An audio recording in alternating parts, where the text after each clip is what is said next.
इस वक्त की बड़ी खबर का रुख करते हैं। छत्तीसगढ़ में मुख्यमंत्री के नाम का ऐलान हो चुका है। छत्तीसगढ़ में विष्णुदेव साय होंगे मुख्यमंत्री। विधायक दल की बैठक में यह फैसला हो चुका है। इस वक्त की बड़ी जानकारी आपको दे दें, जहां पर छत्तीसगढ़ राज्य में भारतीय जनता पार्टी ने जीत हासिल की थी, लेकिन मुख्यमंत्री के नाम पर सस्पेंस बना हुआ था और छत्तीसगढ़ में सीएम के नाम पर मोहर लग चुकी है। विष्णुदेव साय होंगे छत्तीसगढ़ के मुख्यमंत्री। भारतीय जनता पार्टी की पूर्ण बहुमत के साथ में जीत हुई थी। छत्तीसगढ़ में कांग्रेस पार्टी को पूरी तरीके से पछाड़ करके छत्तीसगढ़ में कब्जा जमा लिया बीजेपी ने, जिसके बाद मुख्यमंत्री के नाम को लेकर सस्पेंस बना हुआ था और अब ये नाम ऐलान हो चुका है। विष्णुदेव साय मुख्यमंत्री होंगे छत्तीसगढ़ के। विधायक दल की बैठक में यह फैसला हो चुका है। लगातार तीनों राज्यों में यह सस्पेंस बरकरार था कि आखिर बीजेपी ने तीनों बड़े राज्य हासिल कर लिए हैं, जीत लिए हैं, बहुमत के साथ में जीत हासिल की है, लेकिन सीएम कौन होगा इसको लेकर के सवाल बना हुआ था, संशय बना था।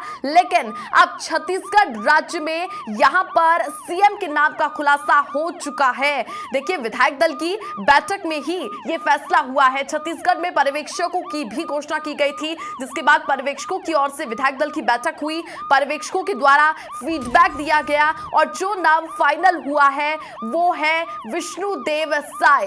ये छत्तीसगढ़ के सीएम होंगे। देखिए, बस अब मुख्यमंत्री के नाम का छत्तीसगढ़ में ऐलान हो चुका है। ये बड़ी खबर आपको दे दें, छत्तीसगढ़ में बीजेपी के मुख्यमंत्री होंगे छत्तीसगढ़ के विष्णुदेव साय। विधायक दल की बैठक में ही ये फैसला हुआ है। हमारे साथ ज्यादा जानकारी के साथ जुड़ चुके हैं स्वप्निल बैरागी मेरे सहयोगी। स्वप्निल जी, क्योंकि देखिए छत्तीसगढ़ में मुख्यमंत्री के नाम को लेकर संशय बना था, लेकिन अब नाम फाइनल हो चुका है। विष्णुदेव साय सीएम होंगे छत्तीसगढ़ के। बिल्कुल।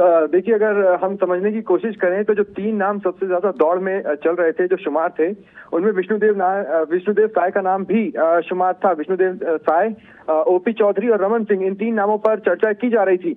लेकिन देखिए, आदिवासी बाहुल्य राज्य है और माना यह जा रहा था कि बीजेपी आदिवासी कार्ड खेल सकती है।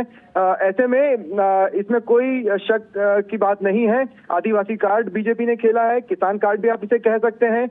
गांव बगिया से जशपुर जिले में पड़ता है, वहां से ये किसान परिवार में जन्म लेते हैं और केंद्रीय मंत्री तक का सफर तय करते हैं। देखिए, एक संकेत तो जो सबसे बड़ा मिला था कि विष्णुदेव साय बन सकते हैं सीएम। अमित शाह जब उनके प्रचार के लिए पहुंचे थे तो उन्होंने जनसभा में इस बात को कहा था कि आप विधायक इन्हें बनाइए, बड़ा आदमी बनाने की जिम्मेदारी मेरी है। वो एक बहुत बड़ा संकेत था जब ये और उसी वजह से विष्णुदेव साय का नाम सबसे ज्यादा चर्चाओं में रहा था। इस दौड़ में आगे माना जा रहा था। एक लंबे वक्त के बाद आदिवासी बहुल्य राज्य में आदिवासी चेहरे को मुख्यमंत्री पद की कमान मिली है। इससे पहले अजीत जोगी, जो कि कांग्रेस से सीएम बने थे, वो आदिवासी चेहरा थे। अब ये दूसरे आदिवासी सीएम होंगे राज्य के। इनके बारे में मैं आपको बता देता हूं। सांसद रह चुके हैं, विधायक रह चुके हैं। इसके अलावा जब अविभाजित मध्य प्रदेश था तो उस समय भी तपकरा एक विधानसभा क्षेत्र पड़ता है अविभाजित मध्य प्रदेश का, वहां से वो 2 बार विधायक रह चुके हैं। प्रदेश अध्यक्ष की जिम्मेदारी संभाल चुके हैं।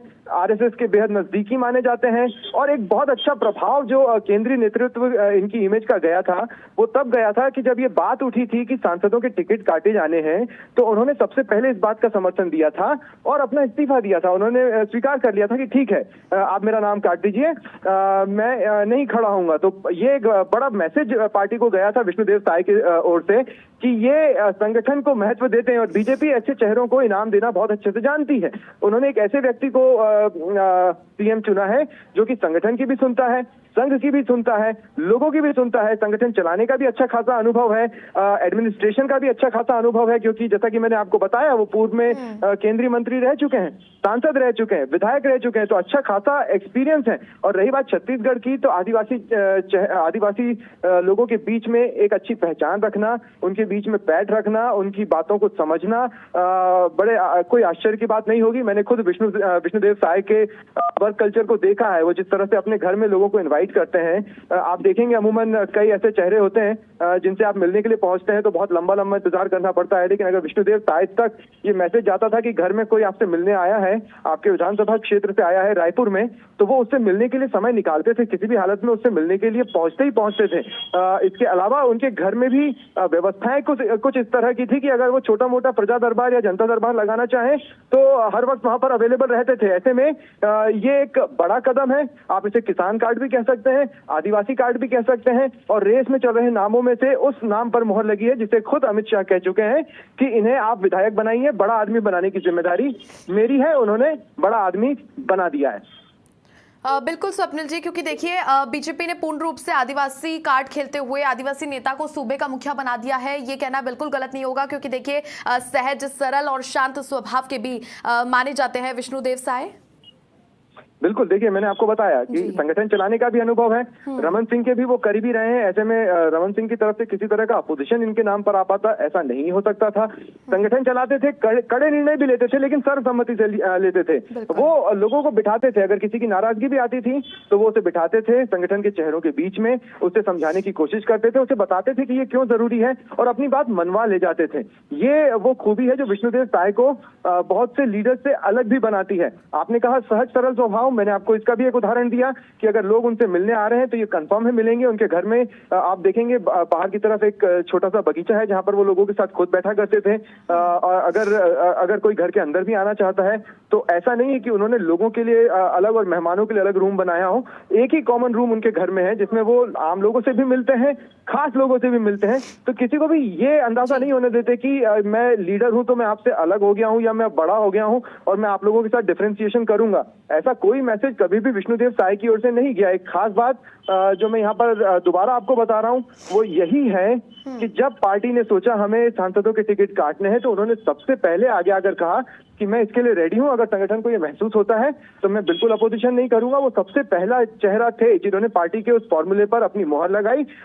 ऐसे में पार्टी के बीच में भी अच्छा मैसेज गया। रही बात संगठन को चलाने के अनुभव की, उसके बारे में भी आपको बता चुका हूं। लेकिन पॉलिटिकल अनुभव देखिए, वो एक सांसद के तौर पर संसदीय क्षेत्र को संभालना बहुत अच्छे से जानते हैं।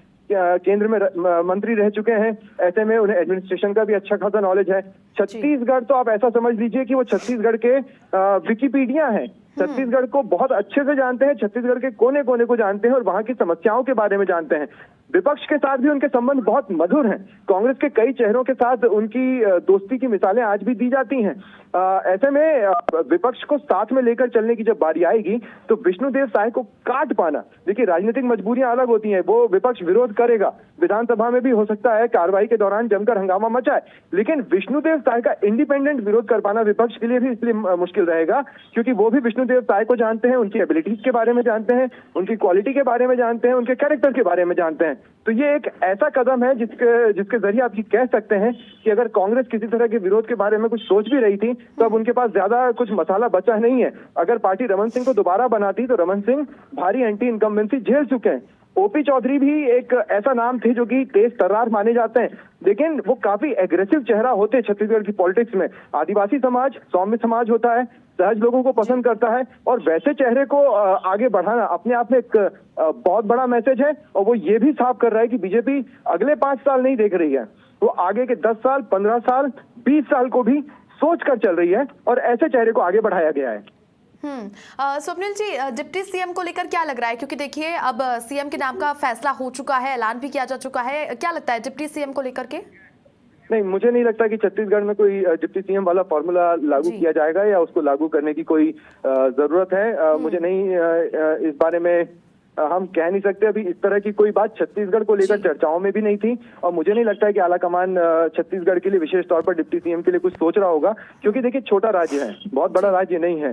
आप अगर आप एक तेज गाड़ी से छत्तीसगढ़ में सफर करते हैं तो 1 से 1.5 दिन में आप एक कोने से दूसरे कोने से बाहर निकल जाएंगे। बहुत छोटा राज्य है जी। लेकिन अच्छी बात यह है कि अब देखिए, क्योंकि जिस प्रकार की उनकी छवि है उसको देखते हुए देखिए आदिवासी कार्ड भी खेला है, लेकिन लोगों की पसंद यहाँ पर अच्छी रही, क्योंकि विष्णुदेव साय अच्छे नेता के रूप में भी माने जाते हैं, काफी उनको राजनीति का अनुभव भी है। इसी तरह छत्तीसगढ़ में चुने गए हैं विष्णुदेव साय।